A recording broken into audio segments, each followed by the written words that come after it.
Hi, I'd like to give you some hints about how to research more effectively. Some of these techniques you might already have used and stumbled upon or been taught, but some of these might be new, and this can help you a great deal to get the information you need in a timely manner.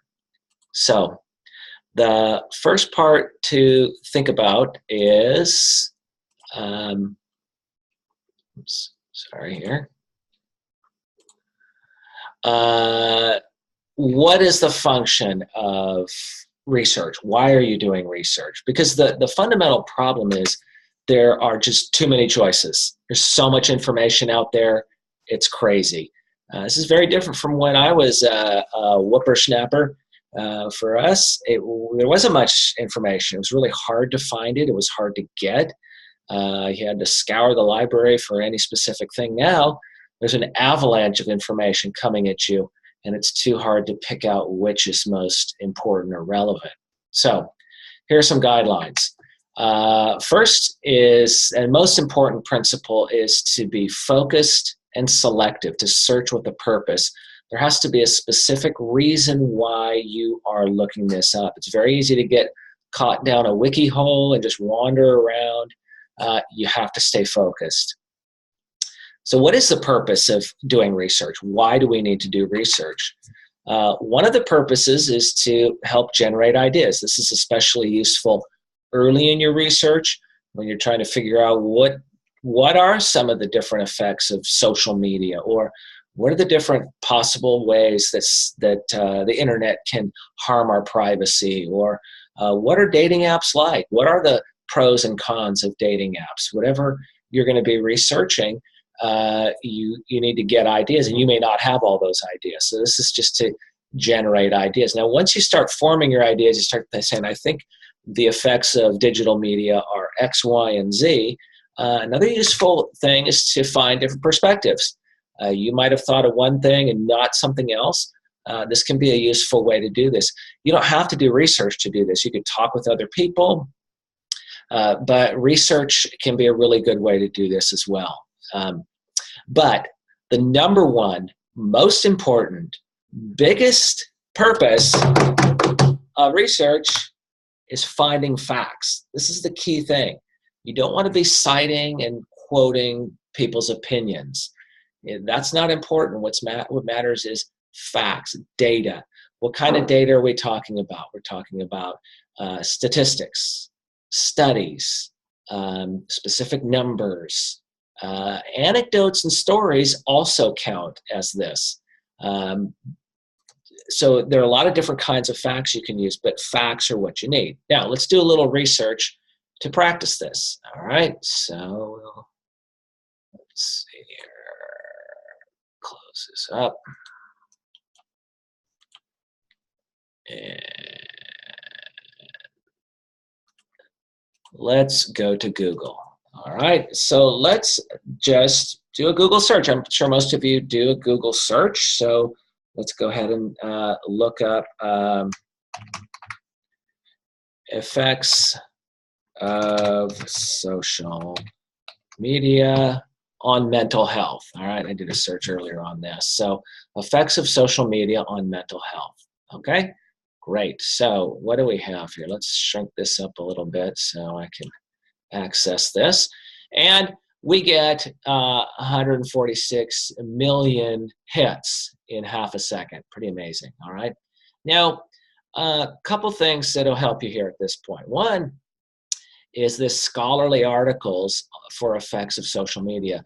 We're going to talk a little bit about scholarly articles, but these are articles written by scientists, academics, scholars in what are called journals, and these journals are called peer-reviewed journals.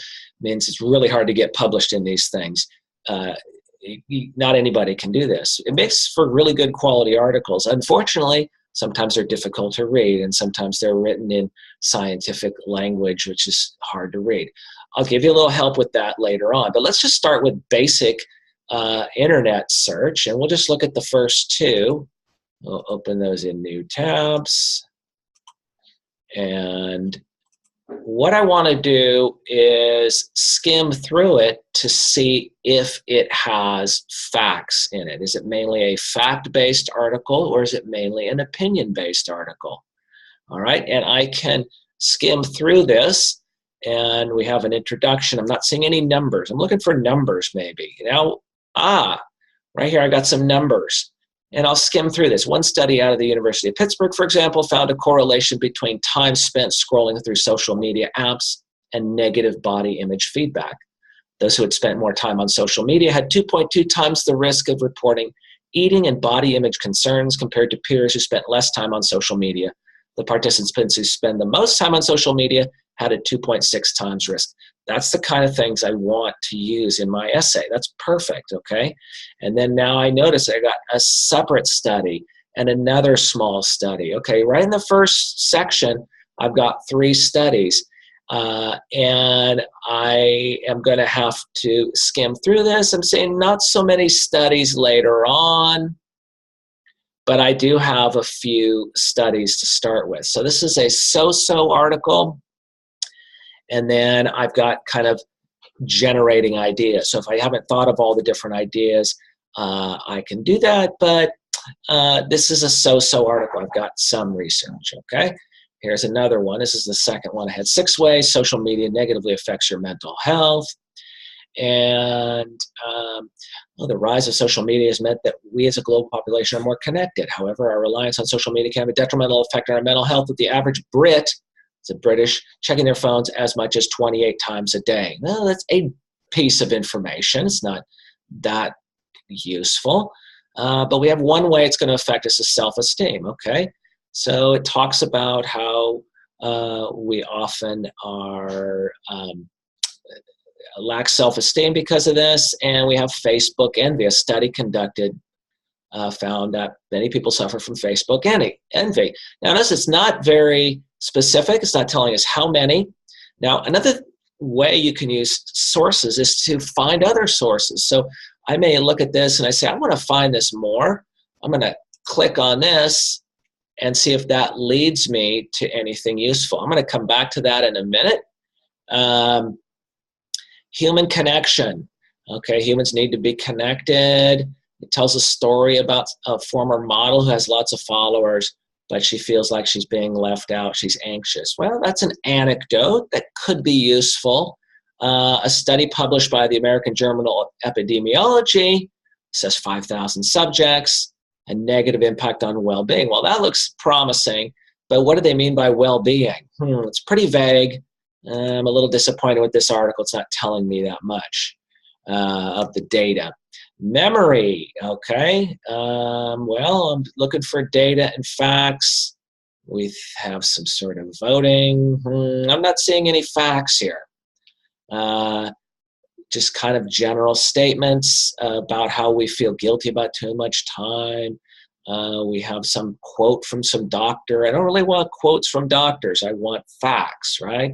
Getting enough sleep. Kids are not getting enough sleep. Well, are there any facts or data? Not so much. Okay, this is not such a useful article because I'm not getting so many facts. But let's check in those articles that were connected in there. Facebook makes you unhappy and makes jealous people particularly sad, study finds. Report recommends those suffering envy should quit social media. And then we get the details of that study that it mentioned only very briefly. It's got graphs, it's got charts, it's got numbers. I like this. So my original article, that was this one, wasn't that good, but it led me to an article that is good. The other article, this is what's called an academic journal, American Journal of Epidemiology. And this is a good quality source, okay? Problem is it's a little difficult to read. Now, fortunately, and the other thing is academic journals are very long and involved. So a good solution is to read what's called the abstract. This is a summary of the article. So you can read that and find out if it's useful. You can skim through the article. You can go to the conclusion section to try to find the data quickly and easily. Okay?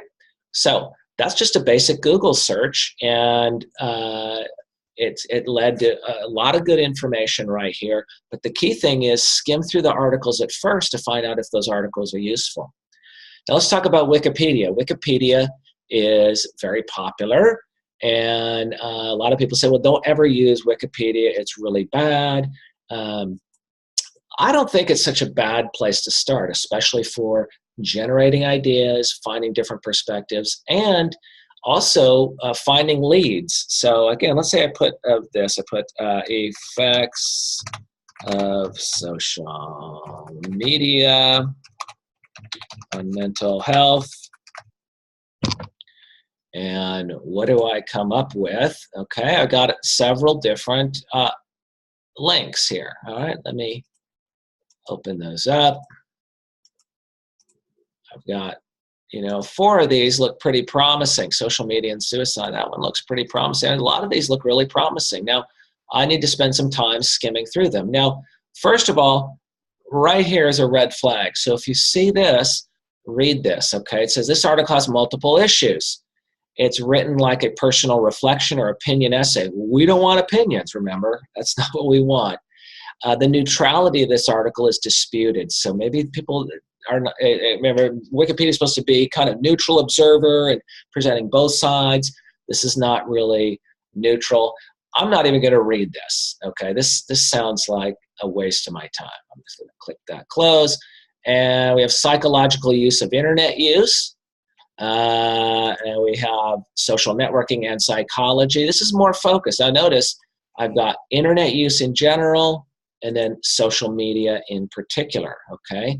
Now, so I probably want to focus on social media. So let's just take this third point, okay? Social media therapy.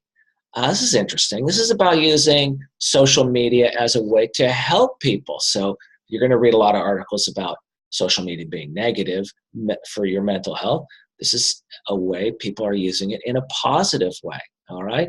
Now, one thing I do a lot of times on these, let's go back to this one first of all, social networking and psychology, and it says depression, okay? So one effect of the internet and social media apparently is depression. Now, I'm usually never going to cite Wikipedia, because Wikipedia doesn't give you the original information, but it reports on it. So what I'll do is I see as footnote 10 through 18, I'll talk about depression. So I may go down to these footnotes, and I may try to find these footnotes. All right, and I'll show you some techniques in a little bit to get these. In some cases, they provide the link. Okay, so for example, this article here, a dynamic longitudinal examination of social media use, needs, and gratifications among college students. Well, this is very academic journal, but notice it's going to give me the original article, so I can access that. Now, another thing I can do to help access these things is I can copy this. So let's say I copy this one. Let's say association between online social networking and depression in high school students' behavioral psychology viewpoints, physiology viewpoints, sorry. And I'm going to copy that, and I'm going to go to the Delta College library. So Delta's library offers really access to a lot of these academic journals. You can access them from home. It's great. And I'll go to academics first, then to library. And there we go. And what we have here is these are books, and then these are articles. So I'm going to just paste that specific article in there. See if it shows up. Now, to get the full article, I'm going to have to log in. I'm not going to do that right now.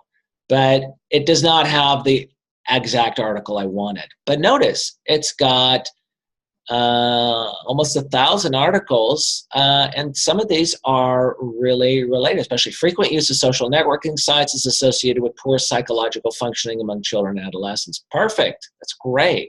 That's a great source. And notice this, it's got PDF full text. If I want to get the full text of the article, I can get that right here at at the library. Let me show you a couple techniques about researching that. So one thing you could do to research in the library is to go to Wikipedia, get the source, paste it here, and see what comes up. You might get the article here at Delta College. Another thing you can do is you can do the same thing. You can do social media and mental health. All right. Oops. That's not right. There we go. And what do we get? Now we're going to get a lot of hits. All right. 500,000 hits. All right. So that's a problem. All right. So one thing you can do is to find limiters. So this left-hand column shows you some ways to limit this. So I can limit it to full text. I can limit it to peer review. That's like journal articles. I'm going to broaden it out because maybe I don't want just journal articles. The years. Well, I'd like my research to be pretty new. So let's bump it up to, say, 2004. I could get rid of a few things. It's getting rid of some. I don't want to get rid of things. I don't want to have to go through all these things. I can limit it to academic journals. That'll give me 200,000. Now, that's if I want scholarly journals. If I want something a little easier, I might click on news or magazines. Much smaller number, okay? So maybe I'll go to magazines, all right? Now I've got 32,000. Magazines are usually a little easier to read. Same with newspaper articles, right? Academic journals, again, are high quality. You impress your teacher with academic journals, but let's do this to start with. Okay, it's taking a little time to scrolling around here, and I'll show you some more techniques for limiting and focusing in a minute here. Well, it's not liking that. Let's see if I can go back. Oh, I'm stuck spinning around here. All right, great. All right, so we could do that if I had the time, but we want to move on. Limit by subject. That's another thing. I can click on this little triangle here, and these can give me some of the different ways to limit this, okay? So if I limit it to quality of life, mental depression, other things. Let's see here. Depression, mental illness. I can limit it to statistics, stress, anxiety, health. These are different ways to limit it. And notice on the right-hand side, it's got these numbers that shows you how many limits. Let's say social support. Now that sounds like maybe a positive side to social media. Sounds like you should have more social support. Let's update that. Let's see if those 5,000 articles come in a timely manner. There we go. Here we go. Perceived social support, social interest, and mental health. Testing a mediator model. That doesn't look very good to me. Social media propagation of content promoting risky health behaviors. That's possible. Perceived social support and mental health among first-year college students with history of bullying, victimization. These are not directly related to social media is my issue. So I'm a little negative toward these things. And then maybe I'll go back and retype in my search terms. Maybe I'll change the limits of my subject. I can, if I get too narrow and I don't find articles that are relevant, I'll broaden back out again and focus on those. So the key lessons here are to, let's see, key lessons here. Be focused. Do the research. You got to spend some time on this. Start early. Don't try to do the research at the last minute. And then research with a purpose, okay? When you're beginning, use the research to help think of different ideas. As you progress, use research to find different perspectives, different opinions. And then when you're getting ready, especially as you're getting toward the end where you got to start producing something, you need your sources to provide facts, data that you can use in your essay. All right. Look forward to seeing your research. Take care.